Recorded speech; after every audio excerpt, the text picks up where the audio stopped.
welcome back.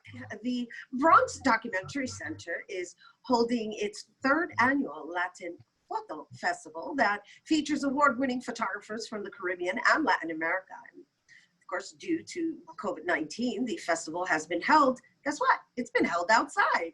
Yeah, for all to see. And it also includes workshops, tours, and panel discussions for the Bronx community. And joining us to share more, we welcome Bronx Documentary Center Director and co-creator of the Latin Foto Festival, Michael Kamber. Hello and welcome. Thank you. Thanks for having me. Great to be here. Yeah, it was refreshing for me to say, you know what? You can actually experience it physically, right? Because everything is just turned into this remote virtual experience that it's quite refreshing to know, while of course you're still being safe, that people can actually get up close and experience the images. Exactly.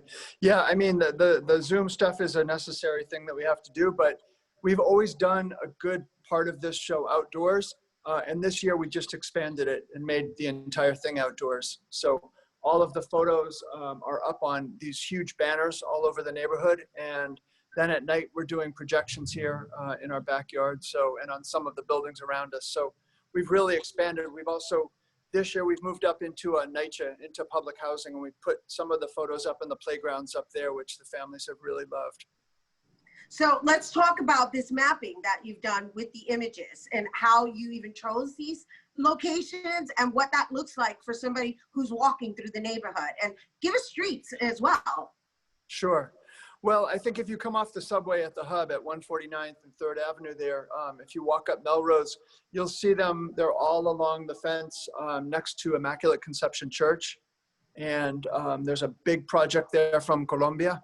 Beautiful, beautiful black and white photos. Then as you turn the corner and come up 151st Street, there is a great project there from Argentina and another one from Mexico, Los Payasos. It's a beautiful, beautiful, really gorgeous large format portraits. They're huge. They're about 5 or 6 feet high. And then we've got a community garden across the street that has a wonderful project from Guerrero, from Mexico. And it's a long-term black and white project that's done in a farming community up in the mountains. Gorgeous, just incredible photos, very inspirational. And I'm excited. yeah, you've got to see it. It's really great.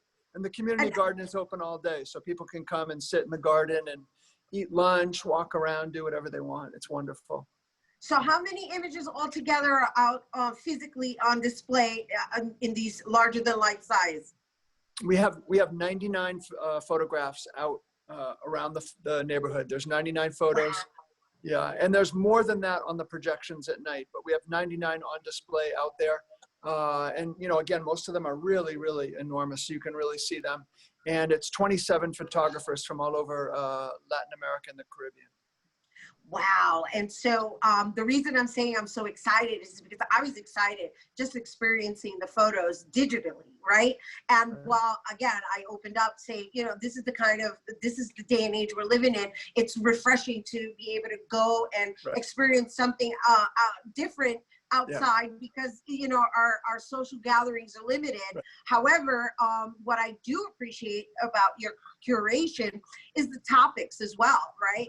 While we're discussing different locations such as Colombia, Brazil, Puerto Rico, Mexico, Venezuela, Chile, and Argentina, they each captured different storylines, whereas the Mexico one that you mentioned was it's this very interesting group that they captured that is a clown style, kind of sorta, not the regular styled clowns, right? And then I know in Chile is more political statement, and then there's the COVID Latam collective, which I found fascinating as well. And we also left out Cesar Rodriguez, who has the Spanish Harlem 1950 images, beautiful, beautiful images, great images. A lot of the older people in our neighborhood grew up in Spanish Harlem, and they've been stopping every day to talk about and look at the images and say, oh, I know this block, I grew up here, I remember these people. So it started a lot of great conversations here in the community. And even in the housing projects in NYCHA, you know, when we're putting the photos up, so many people are stopping and saying, I'm going to get my kids, I'm going to bring my children back to see this. and that, you know, they're bringing their families to see it. And that's the great thing about public art and getting things outdoors. It's really magic. So how many images are up in NYCHA over there? In NYCHA, we have about, I think there's approximately 12 images. They Nice. run all the way down the playground. It's a pretty good, maybe 100 feet or more. So it's a really, really big display. And we've gotten a great reaction to that. So, you know, it's really lovely because it's definitely a great escape. And to be in the urban environment, I can only imagine what it's going to look like. I definitely am going to make it my business to experience them physically, right? And they're going to be up for a while, right? I believe you said you were extending it for like another week. We're extending the show. It'll be up until August 9th. We've had really such a great reception from the community, and people have said, you know, please don't take these down. Please leave them up, because it beautifies the community and it brings art into people's lives. So they've said, you know, please leave it up a little bit longer. So we're going to do that. So it'll be up until August 9th, and it'll go up on the internet. We'll have an internet show that will go up August 2nd. So people will be able to see it on the internet if they can't get out here. And everything is in English and Spanish. So all the texts and the captions are in English and Español también.